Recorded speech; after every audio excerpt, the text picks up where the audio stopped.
10 సంవత్సరాలు మీరు ఇవన్నీ చేసి ఉంటే ఇవాళ రైతులకు 18,000 కోట్ల రూపాయలు 25 రోజుల్లో 23 లక్షల కుటుంబాలకు రైతు రుణమాఫీ చేయాల్సిన అవసరం నాకు వస్తుండేనా?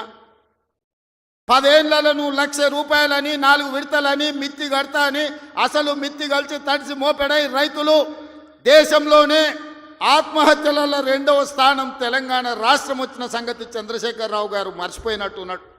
మహారాష్ట్ర మొదటి స్థానంలో ఉంటే ఈ 10 సంవత్సరాలు తెలంగాణ రాష్ట్రం రైతుల ఆత్మహత్యలలో 2వ స్థానాన్ని ఆక్రమించింది. నువ్వు రైతు రుణమాఫీ చేస్తా అని మొదటి 5 సంవత్సరాలు 1,00,000 రూపాయలు చేస్తా అని 4 విడతలని 5 ఏళ్ళని నువ్వు ఆ 1,00,000 వేసే లోపల ఇంకొక 1,00,000 మిత్తి అయింది. అసలు మిత్తి తడిసి మోపెడైంది.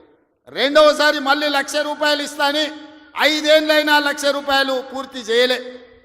ఆ 5 ఏళ్ళలో ఆయన ఇచ్చింది 11,000 కోట్ల రూపాయలు. ఇవాళ చంద్రశేఖరరావు గారిని అసెంబ్లీకి రమ్మనుండ్రి, లెక్కలన్నీ తీసి నేను చదివి వినిపిస్తా.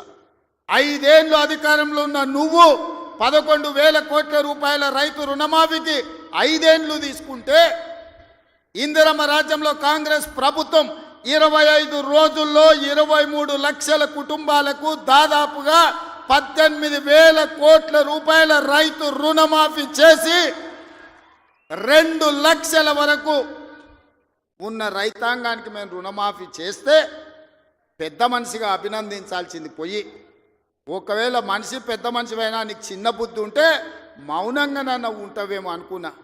కానీ అన్ని చిల్లర మాటలే మాట్లాడుతురు. ఒక్కటన్నా అక్కడికి వచ్చేది మాట్లాడుతురా?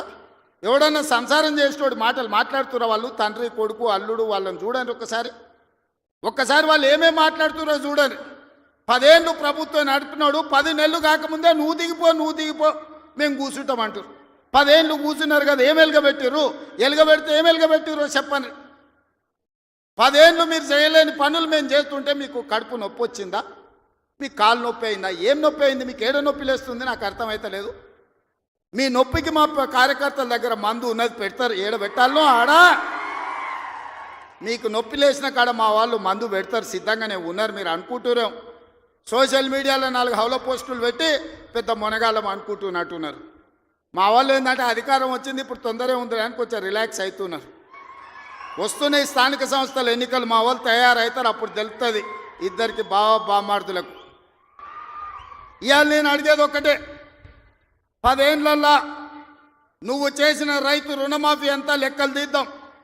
ప్రభుత్వం నా దగ్గరనే ఉంది, వ్యవసాయ శాఖ మంత్రి ఈ వేదిక మీదనే ఉన్నారు తుమ్మల నాగేశ్వరరావు గారు. మొదటి 5 ఏళ్ళల్లో ఎంతమంది రైతులకు ఎంత రుణమాఫీ చేసినో లెక్కలు చెప్దాం. 2వ విడత 5 ఏళ్ళల్లో మళ్ళీ అధికారంలోకి వచ్చినాక ఎంతమంది రైతులకు ఎన్ని కోట్ల రూపాయలు ఇచ్చినో లెక్క తీద్దాం.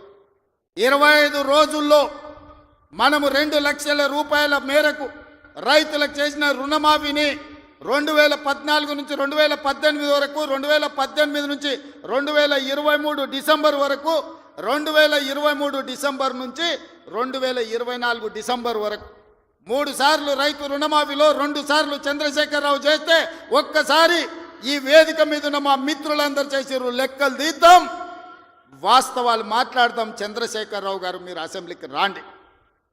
నీకు ధైర్యం ఉంటే, నిజాన్ని ఎదుర్కొనే చిత్తశుద్ధి నీకుంటే రా అసెంబ్లీలకు. మా వ్యవసాయ శాఖ మంత్రి ఈరోజు నీకు లెక్కలు చెప్తాడు, ఏమన్నా తక్కువ పడితే మిగతా సంగతి నేను చూసుకుంటా.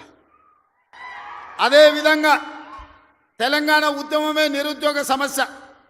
ఈ నిరుద్యోగ సమస్యనే తెలంగాణ రాష్ట్రాన్ని సాధించి వందలాది మంది బిడ్డలు ఆత్మ బలిదానాలు చేసుకొని సాధించుకున్న తెలంగాణలో 10 నెలల్లో నేను 50,000 ఉద్యోగాలు ఇచ్చిన ప్రభుత్వ ఉద్యోగాలను 10 ఏళ్లలో నువ్వు ఎన్ని ఇచ్చినవో లెక్క కట్టు, తలకాయ లెక్క పెడదాం.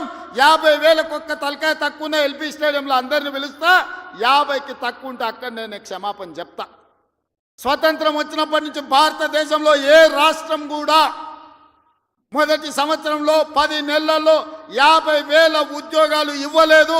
నేను సూటిగా సవాలు విసురుతున్న చంద్రశేఖరరావు గారికి, రా నీ 10 ఏళ్ల పాలనలో ప్రతి సంవత్సరానికి నువ్వు ఎన్ని ఉద్యోగాలు ఇచ్చినావు?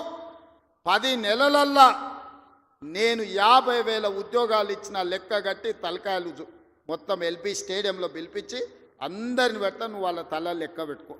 ఒక్క తల తగ్గిన క్షమాపణ చెప్పడానికి నేను సిద్ధంగా ఉన్నా. అన్ని చిల్లర మాటలే. మా తాత ఉన్నప్పుడే నోటిఫికేషన్ ఇచ్చిండు, మా ముత్తాత ఉన్నప్పుడే మేము ఇవన్నీ చేసినాం అంటాడు. వెనకటికి ఎవడోనంటే వాడిని తాతలు నేతులు తాగుతానంట, ఇప్పుడు వీడు మూతులు నాకిండంట. గట్లున్నది వీళ్ళ మాటలు. చెప్పుకోవడానికి బాగానే ఉంటుంది. మా చచ్చిపోయిన బర్రె పగిలిపోయిన కుండ నిండా పాలిస్తుండని. బర్రె చచ్చింది, కుండ పగిలింది, ఇంకా బుద్ధి మాత్రం మారలేదు వీళ్ళకు. అందుకే ఇవాళ రైతు రుణమాఫీ విషయంలో కానీ, నిరుద్యోగ సమస్య విషయంలో కానీ, ఆర్టీసీలో ఆడబిడ్డలకు ఉచిత ప్రయాణం ఏదైతే ఇచ్చినామో 1,10,00,000 మంది ఆడబిడ్డలు ఈరోజు అమ్మగారి ఇంటికోవాలన్నా, రాముల వారిని దర్శించుకోవాలన్నా ₹1 ఒక్క పైసా లేకున్నా పోవచ్చు.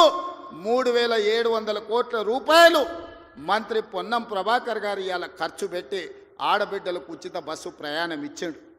ఇదే కాదు, ఆనాడు మోడీ ప్రభుత్వం 1,200 రూపాయల సిలిండర్ చేస్తే ఈరోజు ఆడబిడ్డలకు 500 రూపాయలకే సిలిండర్ ఇస్తున్నాం.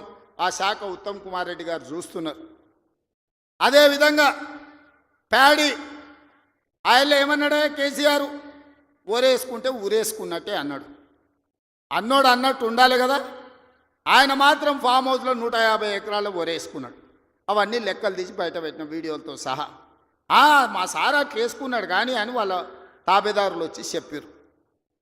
ఆ తర్వాత మన ప్రభుత్వం వచ్చినాక ఉత్తమ్ కుమార్ రెడ్డి గారితో వ్యవసాయ శాఖ మంత్రితో మాట్లాడి వరి పండించాల్సిందే, వరి కొనాల్సిందే, సన్న ఒడ్లు వండిస్తే 500 బోనస్ ఇస్తామంటే ఇవాళ 66 లక్షల ఎకరాలల్లా 1,53,00,000 మెట్రిక్ టన్నుల వరి ధాన్యాన్ని ఇవాళ తెలంగాణ గడ్డ పండించింది. స్వతంత్రం వచ్చినప్పటి నుంచి ఉమ్మడి ఆంధ్రప్రదేశ్లో కూడా ఇంత వరి పంట రాలేదు. ఇవాళ మన 10 నెలల ప్రభుత్వంలో 1,53,00,000 మెట్రిక్ టన్నుల వడ్లు పండించిందంటే అది మన రైతన్నల గొప్పతనం కాదా? గతంలో వడ్లు అంటే కాళేశ్వరం నీళ్లు తెచ్చిన అన్నాడు. ఆ దిక్కుమాలినోడు కట్టిన కాళేశ్వరం మేడిగడ్డ, అన్నారము, సుందిల్ల 3 కుప్పగూలినాయి. వెనకటికి కూడా పనిమంతుడు పందిరేస్తున్నట, కుక్కతోక తలిగి కూలిపోయిందంట. కాళేశ్వరం కట్టిండెప్పుడు, కూలిందెప్పుడు? 1,00,000 కోట్లు నిండా మింగిండు, ఫామ్ హౌస్లో బోర్లో వండిండు. కాళేశ్వరం నుంచి సుక్క నీళ్లు లిఫ్ట్ చేయకుండా ఆనాడు కాంగ్రెస్ పార్టీ కట్టిన శ్రీరామ్ సాగర్ కావచ్చు, లేకపోతే శ్రీపద ఎల్లంపల్లి కావచ్చు, కల్వకుర్తి, భీమా, నెట్టంపాడు, కోయిల్ సాగర్, శ్రీశైలం, నాగార్జున సాగర్, హంద్రి, నీవా అక్కడ కడితే ఇక్కడ ఈ ప్రాంతంలో తెలంగాణ ప్రాజెక్టులు కడితే ఈరోజు ఖమ్మంలో కట్టిన ప్రాజెక్టులు, వరంగల్లో కట్టిన ప్రాజెక్టులు, నిజామాబాద్, కరీంనగర్లో కట్టిన కాంగ్రెస్ కట్టిన ప్రాజెక్టులతో ఈరోజు 1,53,00,000 మెట్రిక్ టన్నుల వడ్లు ఈరోజు తెలంగాణలో వండిని. 1,00,000 కోట్లు కాళేశ్వరంలో కాంట్రాక్టర్లకు కాలబెట్టిండు. పాలమూరు రంగారెడ్డికి 20,000 కోట్లు కాలబెట్టిండు. ఇంతవరకు సుక్క నీరు రాలేదు. కాళేశ్వరంలో 52,000 ఎకరాలకు ఇచ్చాడు.